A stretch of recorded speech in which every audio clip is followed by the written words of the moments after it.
Sure, Mum.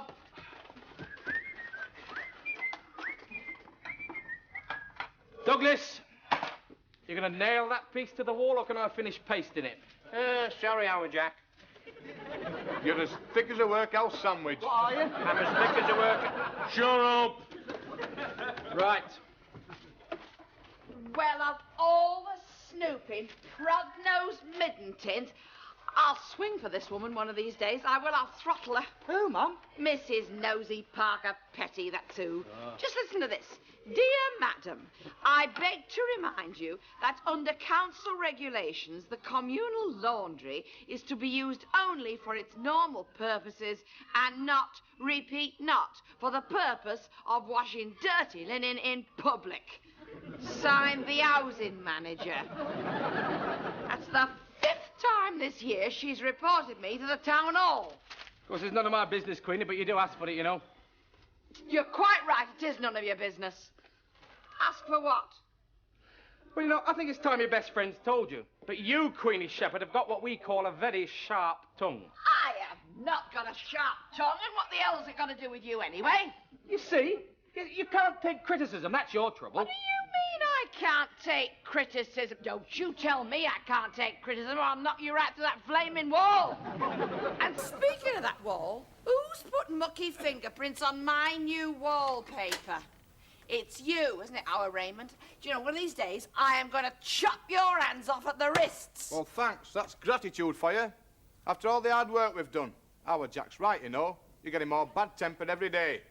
Well, you lot just drive me to it. It's not only with us, it's with everybody. Crikey, someone's only got to ask you the time and you go off the deep end. Ah, now you're going too far. Now you're just talking a load of rubbish. What time is it anyway? There's a flaming clock on the sideboard.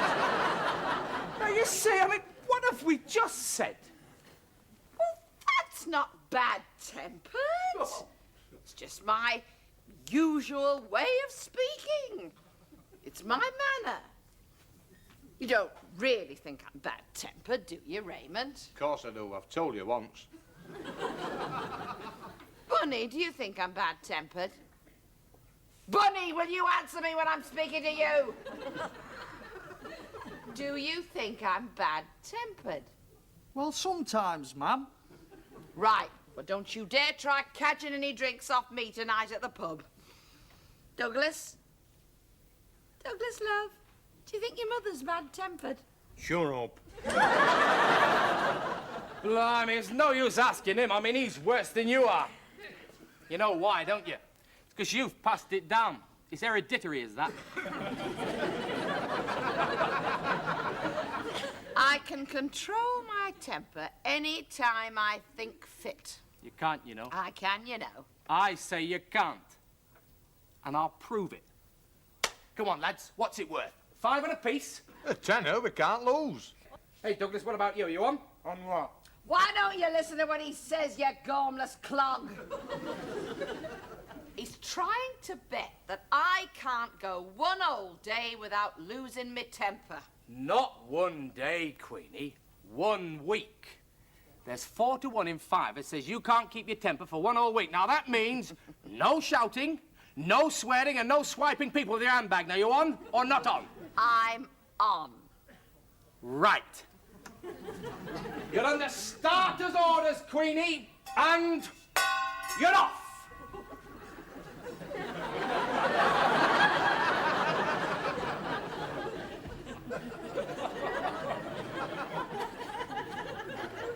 Going to lose your money, you know. Go on. Try me. Goad me. Try and make me lose my temper. There's plenty of time for that hour, Mum. By the way, what do you think of the new wallpaper? I think it's lovely. A perfect job. Most professional. You don't mind that piece in the middle, then? It's upside down.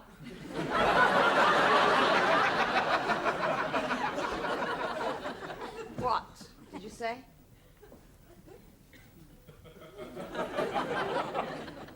Well, well, well. Oh, Douglas did that. Did you, Douglas? I say it's right way up, it's all the rest that's upside down.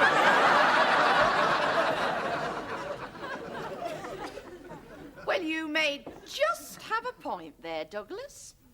In fact, I think it's quite a nice change. It makes a sort of talking point.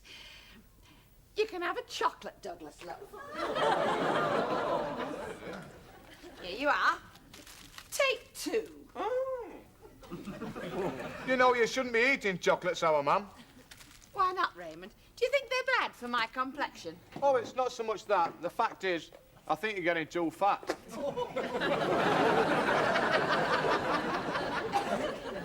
Well, that's very kind of you to point it out to me, Raymond. I hadn't noticed it myself, but that's like you, isn't it, love? Always thinking of your mother. I'm not thinking of you. I'm thinking of myself. The fact is, I'm quite embarrassed to go out with you these days.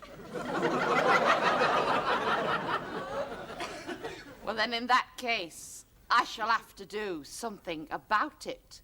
I'll have to go on a diet. Break!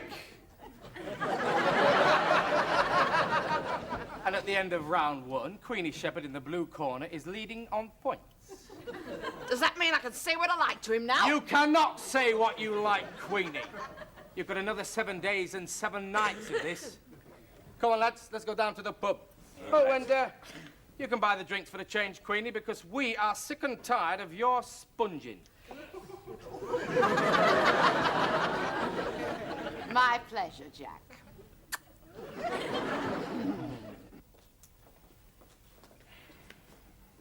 Come on, come on! Service is a bit slow, isn't it? Hey, big head, we're waiting for a drink when you're quite finished. Thank you, Douglas. You can sit there all night as far as I'm concerned, Queenie.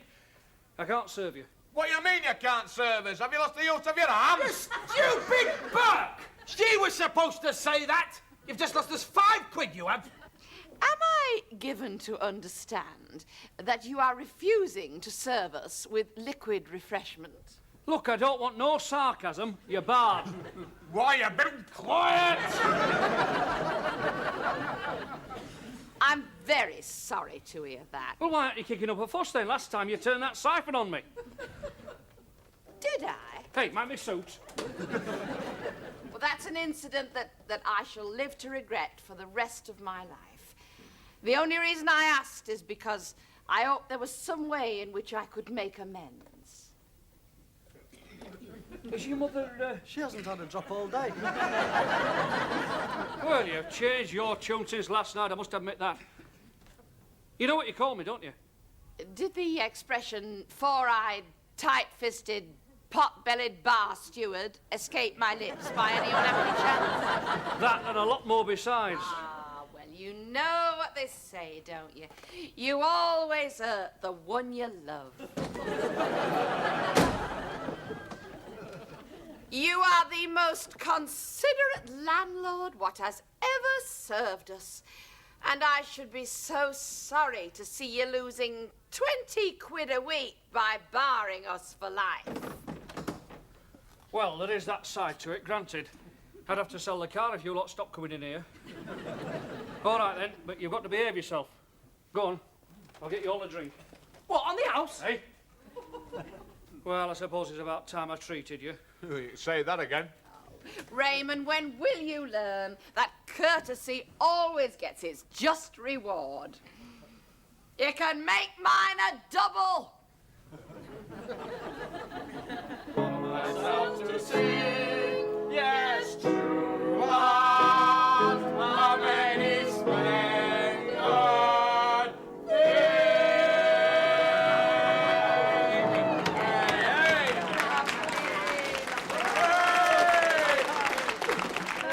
Queenie, do you want another drink? You know, Jack, if I didn't know you better, I'd think you were trying to get me drunk. Well, it's worth a try, isn't it?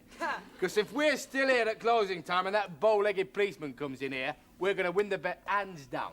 You know, it'd be almost worth losing the money just to do that again. Go on then, ma'am, have another drink. Hey, it's your round, Douglas, and we're on Irish whiskey. Jeremy! Ian, Jeremy! Excuse me, Douglas. Douglas! 5 Irish whiskies! Douglas!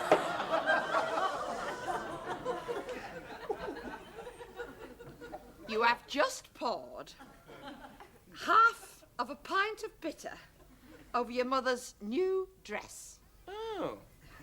And a pound of bitter!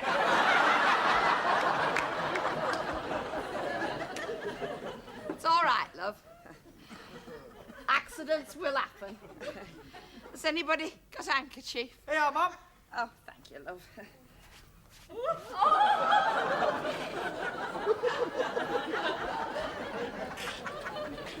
Oh, dear. I appear to have soiled my dress. Bunny, my precious, this is a funny handkerchief, is it not? I keep it in the van. What for? For wiping me dipstick.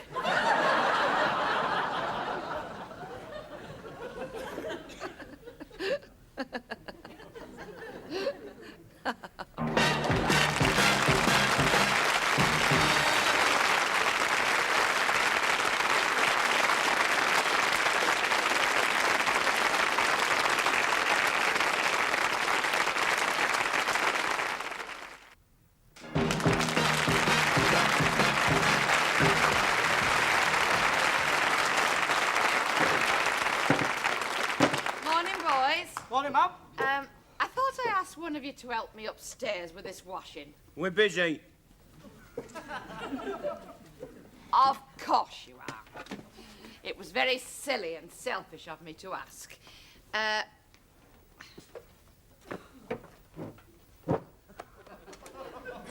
Sorry to inconvenience you, our Raymond, but I just wanted to save the polish on the table, you see. Oh, Douglas! Oh. I really must buy you an ashtray for your birthday. Well, Bunny, it's nice to see you polishing your own shoes at last. You do credit to your mother. It's all right to use this. My silk scarf! The one I use for weddings and special occasions. It's nice to see it in use. Do you like a cup of tea, Mum? I've put the kettle on. Oh, what a lovely, considerate thought, our Raymond. You see, politeness always pays. As it says in the good book, if you cast your bread upon the waters, it'll always come back as a sliced loaf. Not really, Phil. We've got a visitor. A visitor? Why, Mrs. Petty, what a pleasant surprise. Fancy seeing you here and in my bedroom. Has our Jack been entertaining you? Mrs. Petty has been inspecting the flat, love, for that competition, you know, the best kept flat on the estate. I didn't know we'd entered it. Your brother-in-law's entered your name. Needless to say, in your case, the inspection was a mere formality, because unfortunately we shan't be awarding a booby prize this year. In that case, we don't need to worry, do we? But I'm very glad you've come round, Mrs. Petty, because I wanted to have a word with you. I warn you, Mrs. Shepherd, I have a police whistle on my person. I thought you were walking a bit funny, love. Now, have a cup of tea and sit yourself down, because I want to ask your advice. Well, this is most unexpected, I must say. Perhaps it will save time if I point out that I'm not in the habit of lending money. 1 lump or 2? Oh, I never take sugar. Gosh, you don't. It was silly of me to ask. That would be like taking coals to Newcastle, wouldn't it? Would you like a Marie-Louise biscuit or some of my famous homemade cake? I think I'll take the biscuit.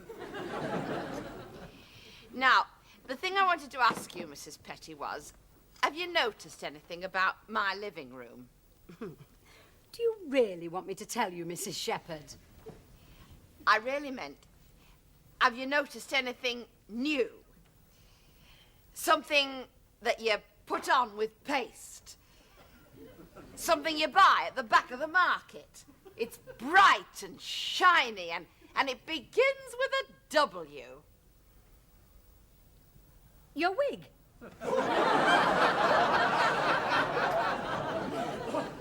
I am not wearing a wig, Mrs. Petty. I just thought perhaps you might have noticed my new wallpaper. Oh, I had noticed it, Mrs. Shepherd, but I thought it more tactful not to mention it. But it hardly lends tone to a family living room. That's what I said. We should have Noddy on one wall and Magic Roundabout on the other.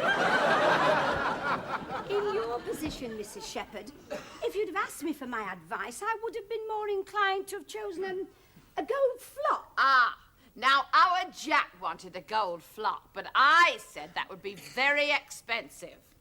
Yes, but it does have the merit of not showing up the dirt. Well, I'm sure we're very grateful to you, Mrs. Petty. And, boys, you can spend all next weekend ripping this stuff off the wall and putting some new wallpaper up in its place. What? But we've only just papered the rotten room. We're slaving away all last weekend. Anyway, I'm playing snooker on Saturday. And I'm choking his cue. Now, look. There's no point in asking Mrs. Petty round if we're not going to take notice of her advice, is there? Anyway, it'll be something for them to do. They never know what to do with themselves on Saturdays and Sundays. Well, I mustn't detain you, Mrs. Shepherd. I really have enjoyed our little chat. Oh, I know you have, love. I could see you enjoying it. And I want to thank you, Mrs. Petty, because you'll never know what you've done for me and my lads today. Oh, well, good day, Mrs. Shepherd.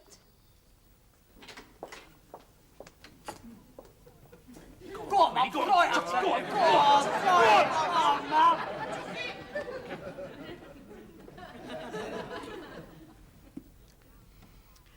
Round 5 to me, I think. And 2 more days to go.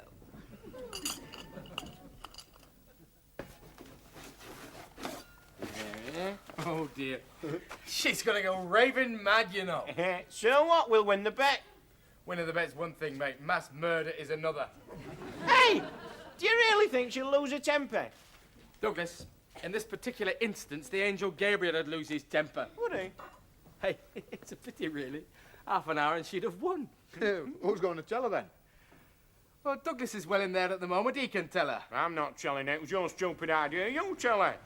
Tell me what, boys? Have you got a little secret for your mother? Oh, it's nothing, ma'am. It's just that half an hour from now we'll have won the bet. It's nice to see you having a rest and relaxing after all your exertions. Now then, I am going to cook your lunch because I can then get cracking with a new wallpaper. I can't wait to see that gold flock up on the walls. Well, we were coming to that, you see, Queenie. I'm afraid there isn't going to be any gold flock. Don't worry, there's plenty of time, Jack. I can be cooking the chips and you can be down at the shop choosing the new paper. But we haven't got any money, ma'am. What do you mean? Raymond, I distinctly remember giving you money to buy new wallpaper. Oh, but you see, Queenie, there was this horse called Good Temper running in the 3 o'clock at Catterick. Good temper. It's quite an omen, that is. I should have backed it. We did back it with the wallpaper money. Well, we had to. It was not favourite. Couldn't lose. Couldn't lose. What happened? It lost. Thunder and Lightning won by a length. So, what it all boils down to then is that you've ruined this paper and there's no new paper to take its place. That's about the size of it, Queenie. And no money to buy any more with. Not a penny. We blew the lot.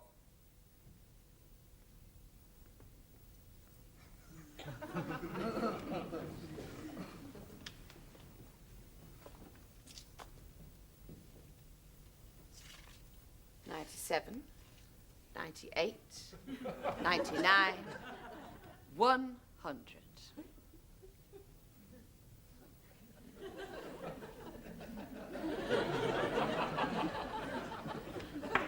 Well, worse things happen at sea, I suppose.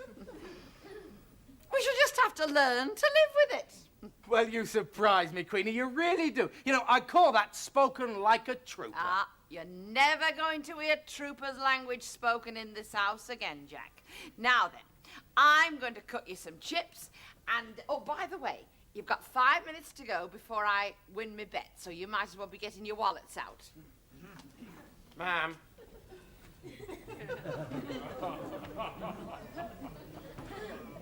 Are you trying to tell me something? Well, it was the betting shop that did it for us, Queenie. See, losing all that money on the 3 o'clock, well, we tried to win it back on the 3:30.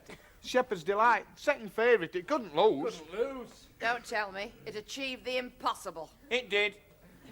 Sorry, ma'am, we can't pay you. I see. Anyway, Queenie, congratulations on winning the bet. Yeah, well done, ma'am. Well done. Congratulations. That's all you've got to offer me is congratulations. I have been wearing this smile like a death mask for a week. And all you can say to me is congratulations. Well, I want my money!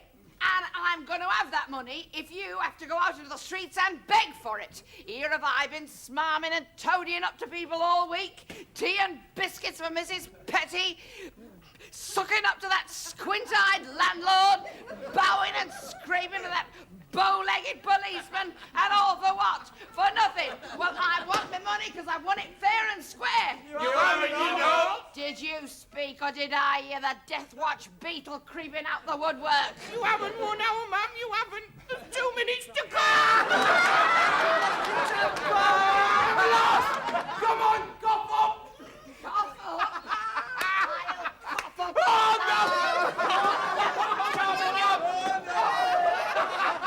There you are. There you are. There's my debt paid in full. And you can cook your own chips because I'm going off to the pub. Well, don't go and get drunk, Queenie. I mean, don't go and brood over it. Rude? What do you think I am, a Rhode Island Red? No, I have just got to face the fact that I have got the filthiest temper this side of the channel. Right. And you've taken a great load off me mind. So where you going then? Well, I think first of all, I might just go and have a word with that squint-eyed barman down at Builders. And then after that, I may just pass the time of day with that bow-legged policeman. And then if I have time, I might just go and have tea with Mrs. Petty and treat her to one of these nice creamy cakes. Who's the other one for?